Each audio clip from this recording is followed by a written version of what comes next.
Salam dan bahagia. Jumpa lagi dengan saya Nisye Frita Tehutora, CGP Angkatan 10 Kabupaten Maluku Tengah. Saat ini saya tidak sendiri. Saya ditemani oleh Ibu Mirayata, guru kelas 4 pada SD Negeri 306 Maluku Tengah. Selamat pagi Ibu Mira. Pagi Ibu. Apa kabarnya hari ini? Puji Tuhan baik Ibu. Ya, baik. Pada hari ini kita akan ada dalam percakapan pra-observasi ya Bu Mira ya. Sebelum nantinya saya akan mengamati proses pembelajaran yang akan Ibu lakukan di kelas yang melakukan supervisi kelas. Adapun tujuan dilakukan supervisi kelas adalah untuk mengetahui bahkan juga mengevaluasi jalannya proses pembelajaran yang Ibu lakukan. Dan kenapa kita hari ini ada dalam percakapan pra-observasi, ini sebagai percakapan awal sebelum nantinya Ibu melakukan pembelajaran, agar Ibu juga bisa lebih siap, Ibu juga lebih percaya diri, agar dapat memberikan atau menampilkan pembelajaran yang lebih baik kepada murid-murid. Ada beberapa pertanyaan yang ingin saya tanyakan kepada Ibu Mira berkaitan dengan tujuan pembelajaran. Kira-kira apa tujuan pembelajaran yang ingin Ibu capai dalam observasi? Ya Ibu, terima kasih. Berdasarkan rancangan pembelajaran yang telah saya buat, ada dua Ibu, ada dua tujuan, yaitu yang pertama mengidentifikasi bagian tubuh tumbuhan, dan yang kedua mendeskripsikan fungsi dari bagian tubuh tumbuhan. Ya, jadi ada dua tujuan pembelajaran ya Ibu ya yang ingin Ibu capai dalam melakukan observasi nanti, yaitu yang pertama mengidentifikasi bagian tumbuhan dan juga mendeskripsikan fungsi dari bagian-bagian tumbuhan itu sendiri. Kemudian bagaimana dengan area pengembangan yang ingin Ibu capai dalam kegiatan observasi nanti?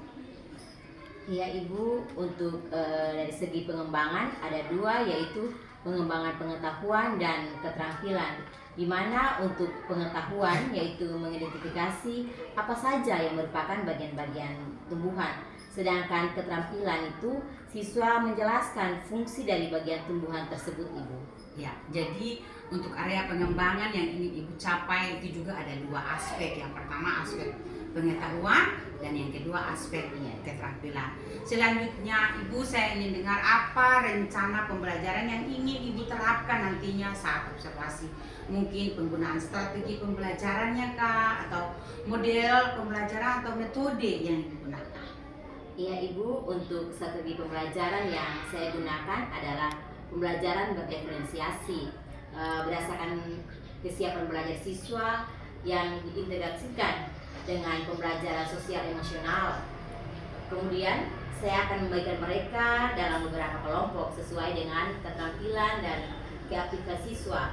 Untuk metode yang saya gunakan Ibu yaitu metode diskusi kelompok, tanya jawab, dan penugasan Ibu. Ya, Bu Mira, jadi ada dua strategi yang ingin Ibu lakukan, yaitu menggunakan pembelajaran pembelajaran berdiferensiasi dengan menggunakan metode seperti diskusi, tanya jawab, dan juga penugasan. Kalau untuk media pembelajaran yang Ibu gunakan dalam observasi nanti? Iya Bu, untuk media saya akan menggunakan berupa menampilkan bagian-bagian tumbuhan dan juga fungsinya. Kemudian ada juga LKPD yang saya buat Ibu, dan yang penting saya menggunakan laptop agar menarik perhatian anak-anak dalam proses belajar nanti. Baik Ibu Mira, kira-kira kapan eksekusinya ini? Mungkin hari apa, jam keberapa? Ya Ibu, saya berencana akan melakukan pembelajaran di hari Selasa nanti Ibu, di jam 6 ke 7 Ibu. Jadi eksekusinya itu tepat di hari Selasa pada jam ke-6 dan ke-7. Saya akan datang ke kelas 4. Siap, saya akan melakukan supervisi kelas, saya akan melihat dan mencatat hal-hal apa saja yang terjadi dalam kelas selama kegiatan observasi. Nah, nanti setelah selesai melakukan kegiatan observasi kelas, kita juga akan ada dalam percakapan lanjutan, yaitu pasca observasi yang nantinya akan didampingi oleh pengajar praktik saya. Sebelum kita akhiri percakapan ini, kira-kira apa yang Ibu dapatkan dari percakapan kita?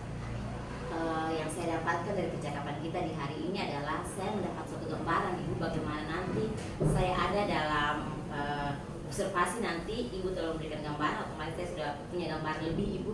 Ketika nanti saya sampai di kelas, saya bisa mengeksekusi seperti yang disampaikan kepada saya. Baik Ibu Mira. Terima kasih untuk percakapan pra-observasi di hari ini. Kita akan bertemu dalam kegiatan observasi nanti di hari Selasa yang pada jam ke-6 dan ke-7 ya Ibu Mira ya. Ya, terima kasih Ibu Mira. Sama-sama Ibu.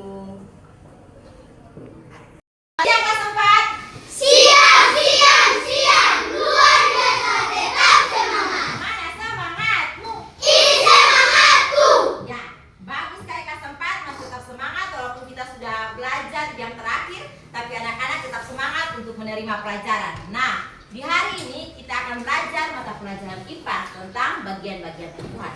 Adapun tujuan hari ini anak-anak dapat dan pulang bisa bawa ke rumah, bisa mengetahui pelajaran di hari ini adalah kita dapat mengidentifikasi bagian-bagian tumbuhan dan juga dapat menyebutkan fungsi bagian-bagian tumbuhan. Nah, anak-anak boleh lihat depan ada apa? Bunga. Ini apa? Bunga. Nah, bunga ini tumbuhan atau bukan? Tumbuhan. Bunga ini tumbuhan. Kalau kita belajar tentang bagian-bagian tumbuhan, siapa yang bisa bilang buat ibu guru? Kalau ini disebut apa? Batang. Kalau ini? Daun. Kalau ini? Bunga. Kalau ini? Akar. Ada apa yang kurang? Buah. Pintar sekali kelas 4. Jadi bagian-bagian tumbuhan, karena ini di bunga, saya punya buah. Kita mulai dari bunga, ada buahnya, ada batangnya, ada daunnya, dan juga ada akarnya. Nah, anak-anak boleh lihat di layar. Kalau ini ibu guru pegang, itu lihat bagian-bagian tumbuhan. Kalau saya bisa bilang tumbuhan yang ada buahnya, yang suka makan buah-buahan. Angel, bagus, buah apa? Tumbuhan apa ada buah angel? Buah apa? Nah, buah mangga. Kalau mangga kata makan, dia punya buah. Lihat bagian-bagian tumbuhan, mulai dari bunganya, ada dia pun buah, ada dia pun batang, ada dia pun daun, dan dia punya akar. Nah, kalau siapa bisa bantu ibu guru bilang, atau semua di sini, buat kita semua di sini, kalau daun dia fungsi berapa? Kalau belajar di kelas 3 tentang belajar tentang tumbuhan toh? Ya. Belajar tentang akar, fungsi akar, batang, daun, bunga, buah. Saya bisa bantu ibu guru bilang fungsi daun untuk apa? Memasak makanan. Memasak makanan, pintar sekali. Nah, untuk lebih jelasnya kita belajar tentang bagian-bagian daun ini. Ibu guru akan bagi kalian dalam kelompok. Kita akan diskusi dalam kelompok tentang bagian-bagian fungsi dari bagian-bagian tumbuhan.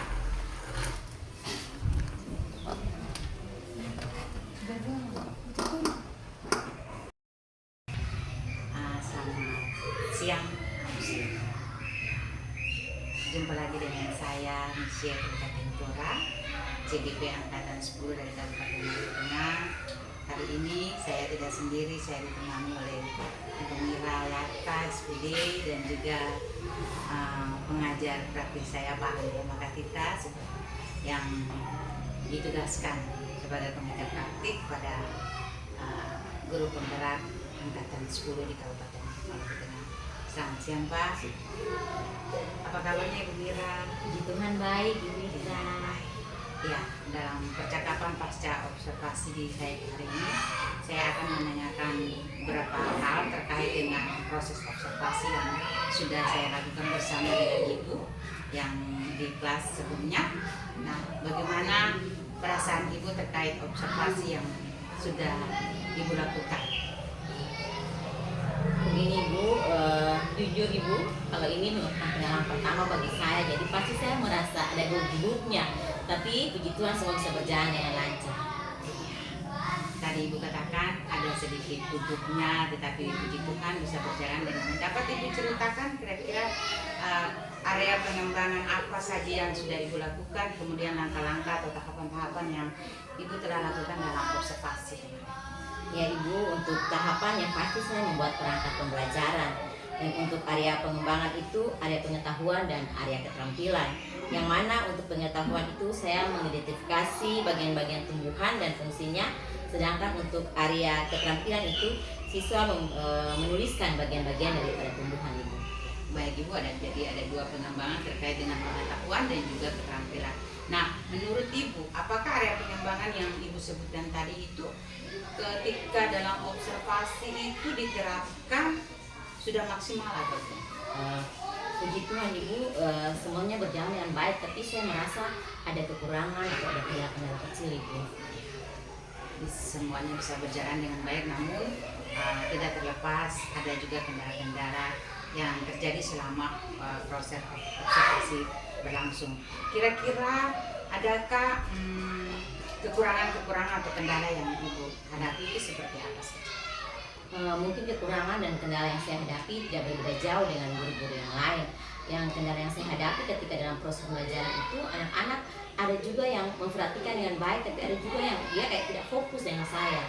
Mungkin itu Ibu kendala yang saya hadapi. Iya. Tadi Ibu katakan bahwa kendala adanya anak-anak atau peserta didik yang aktif, ada juga yang tidak aktif. Kira-kira menurut Ibu mengapa sampai hal itu dapat terjadi? Kalau menurut saya Ibu, mungkin ketika dalam pembagian kelompoknya siswanya cukup banyak, atau juga saya volume pembelajaran itu harus sesuai dengan gaya belajar siswa, karena seperti kita ketahui ada gaya belajar visual, auditory, dan juga kinestik Ibu. Ya, Ibu dengan memperhatikan gaya belajar siswa ke depan, apa yang akan Ibu lakukan selanjutnya? Ke depan yang akan saya lakukan adalah saya akan lebih memperhatikan lagi gaya belajar siswa, sehingga dengan demikian mereka akan tertarik, mereka akan merasa aman dengan pembelajaran yang saya lakukan di kelas ini. Nah, itu merupakan rencana Ibu Mira ke depannya. Ibu Mira untuk gimana Ibu akan menyesuaikan proses pembelajaran selanjutnya itu. Nah, tentunya sesuai dengan gaya belajar yang tadi Ibu bilang, seperti ada visual, ada auditory, dan juga kinesthetik. Mudah-mudahan ke depannya apa yang Ibu punya harapan tadi, rencana tadi bisa terrealisasi dengan baik, dengan membuat proses pembelajaran lebih menarik, sehingga anak-anak sesungguhnya bisa merasa puas dengan apa yang Ibu lakukan dalam pembelajaran. Kira-kira kapan Ibu dengan perubahan-perubahan itu Ibu akan lakukan? Ya Ibu, untuk waktunya saya belum tentukan, tapi yang pasti saya akan melakukan perubahan supaya anak-anak lebih giat lagi dalam belajar, bersemangat lagi dalam belajar. Jadi itu menjadi komitmen Ibu bahwa Ibu akan melakukannya, dan kalau kita mungkin juga ini merupakan awal pembelajaran ya Ibu Mira ya, jadi semacam motivasi untuk Ibu agar bisa menjadi lebih baik lagi. Ya, baik Ibu Mira, terima kasih banyak untuk jawaban-jawabannya. Semoga apa yang Ibu rencanakan ke depan dapat terrealisasi dengan baik. Sama-sama Ibu. Selanjutnya saya demikian percakapan pasca observasi dengan Ibu Mira di kelas 4. Selanjutnya saya berikan kesempatan kepada Pak Anto selaku pengajar praktik untuk memberikan umpan balik mungkin apa yang terkait dengan percakapan observasi yang sudah saya lakukan bersama dengan teman. Baik, terima kasih Wita atas kesempatan yang diberikan. Dari praktik coaching yang dilakukan oleh Wita, bahwa di sini sangat kelihatan sekali, sangat jelas sekali bahwa seorang observer atau seorang penggerak itu dalam praktik coachingnya itu benar-benar bukan memberi solusi kepada coachingnya, tetapi bagaimana coachingnya itu menemukan bakatnya sendiri, menemukan keterampilannya sendiri, dan bisa mengukur sejauh mana apa yang telah dia lakukan, dan itu sudah sangat kelihatan sekali dari proses yang barusan kita sampaikan. Betul-betul bagaimana Ibu ini selaku guru penggerak atau selaku coaching, bagaimana memfasilitasi Ibu Mira menyampaikan apa yang kemudian permasalahan yang dihadapi, dan Ibu Mira sendiri menemukan solusi, menemukan jawaban terhadap masalah yang dihadapi. Dan juga Ibu Mira juga tadi sudah menyampaikan target waktu perbaikan yang akan dilakukan sebagaimana yang saya katakan. Jadi proses coaching ini sudah berlangsung dengan sangat baik antara si coaching dengan si coachingnya, dan prosesnya sudah sangat luar biasa sekali. Proses coachingnya sebagai kesimpulan, proses coachingnya berlangsung dengan sangat baik, luar biasa, dan apa yang diharapkan dari proses coaching itu terjadi pada saat saya tadi kemudian mengikuti diskusi antara Ibu dan Ibu. Mungkin itu sedikit yang dapat saya sampaikan. Terima kasih. Demikian percakapan pasca observasi bersama dengan Mira dan juga pengajar praktik. Semoga percakapan ini dapat bermanfaat bagi kita semua. Selamat siang. Selamat siang.